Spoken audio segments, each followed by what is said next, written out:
जज़ल्लाहु अन्ना Muhammadan मा हुवा अहल। तमाम अहले इस्लाम को ईद उल फितर मुबारक हो। औरतों का ईद उल फितर में इस अमल से मर्दों से सबकत ले जाना।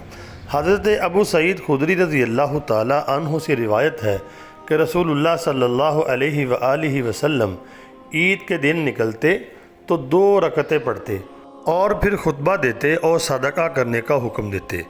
तो सदका करने वालों में ज़्यादातर औरतें होती थीं, और अगर आपको कोई हाजत होती या आपने किसी को लश्कर को भेजना होता तो आप उसका ज़िक्र करते, वगरना फिर आप लौट आते।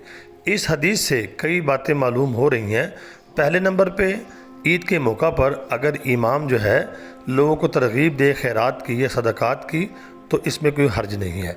तो दूसरे नंबर पर जो बात मालूम हो रही है कि औरतें जो हैं ईद के मौका पर सदक़ात खैरात देने में यानी कि मर्दों से सबकत ले जाती थीं।